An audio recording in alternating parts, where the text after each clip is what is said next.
Luke chapter 12, New American Standard Version. Under these circumstances, after so many thousands of people had gathered together that they were stepping on one another, he began saying to his disciples, first of all, "Beware of the leaven of the Pharisees, which is hypocrisy. But there is nothing covered up that will not be revealed, and hidden that will not be known. Accordingly, whatever you have said in the dark will be heard in the light, and what you have whispered in the inner rooms will be proclaimed on the housetops. Now I say to you, my friends, do not be afraid of those who kill the body and after that have nothing more that they can do. But I will warn you whom to fear. Fear the one who, after he has killed someone, has the power to throw that person into hell. Yes, I tell you, fear him. Are 5 sparrows not sold for 2 aserina? And yet not one of them has gone unnoticed in the sight of God. But even the hairs of your head are all counted. Do not fear, you are more valuable than a great number of sparrows. Now I say to you, everyone who confesses me before people, the Son of Man will also confess him before the angels of God. But the one who denies me before people will be denied before the angels of God. And everyone who speaks a word against the Son of Man, it will be forgiven him. But the one who blasphemes against the Holy Spirit, it will not be forgiven him. Now when they bring you before the synagogues and the officials and the authorities, do not worry about how or what you are to speak in your defense or what you are to say, for the Holy Spirit will teach you in that very hour what you ought to say. Now someone in the crowd said to him, "Teacher, tell my brother to divide the family inheritance with me." But he said to him, "You there, who appointed me a judge or arbitrator over the two of you?" But he said to them, "Beware and be on your guard against every form of greed, for not even when one is affluent does his life consist of his possessions." And he told them a parable, saying, "The land of a rich man was very productive, and he began thinking to himself, saying, 'What shall I do, since I have no place to store my crops?' And he said, 'This is what I will do. I will tear down my barns and build large ones, and I will store all my grain and my goods there. And I will say to myself, you have many goods stored up for many years to come. Relax, eat, drink, and enjoy yourself.' But God said to him, 'You fool, this very night your soul is demanded of you. And as for all that you have prepared, who will own it now?' Such is the one who stores up treasure for himself and is not rich in relation to God." And he said to the disciples, "For this reason I tell you, do not worry about your life as to what you are to eat, nor for your body as to what you are to wear. For life is more than food, and the body is more than clothing. Consider the ravens. They neither sow nor reap. They have no storeroom or barn, yet God feeds them. How much more valuable you are than the birds. And which of you, by worrying, can add a day to his lifespan? Therefore, if you cannot do even a very little thing, why do you worry about the other things? Consider the lilies, how they grow.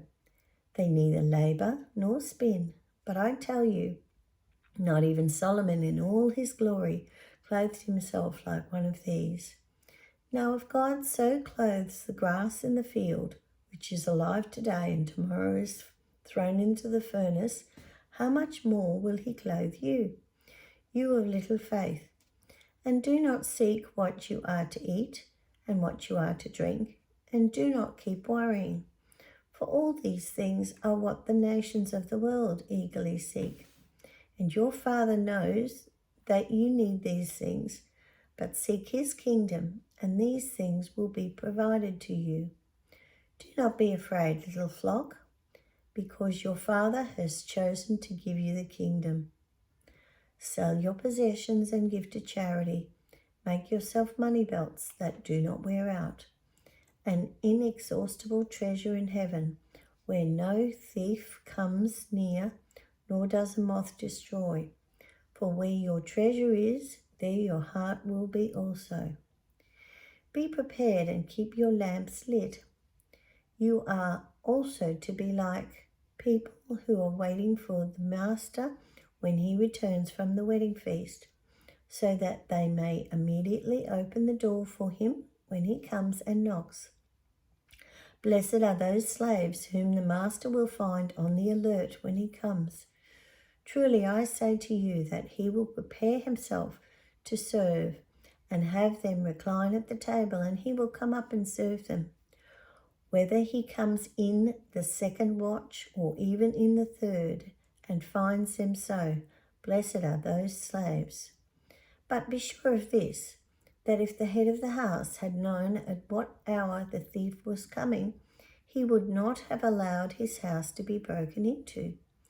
You too be ready, because the Son of Man is coming at an hour that you do not think he will. Peter said, Lord, are you telling this parable to us or to everyone else as well? And the Lord said, Who then is the faithful and sensible steward, whom his master will put in charge of his servants, to give them their rations at the proper time? Blessed is the slave whom his master finds so doing when he comes. Truly I say to you that he will put him in charge of all his possessions.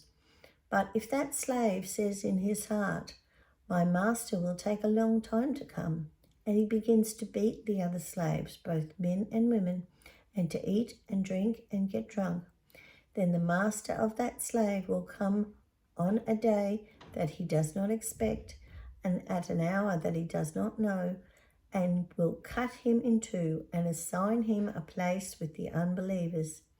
And that slave, who knew his master's will and did not get ready or act in accordance with his will receive many blows. But the one who did not know it and committed acts deserving of a beating will receive only a few blows. From everyone who has been given much, much will be demanded, and to whom they entrusted much, of him they will ask all the more. I have come to cast fire upon the earth, and how I wish it was already kindled.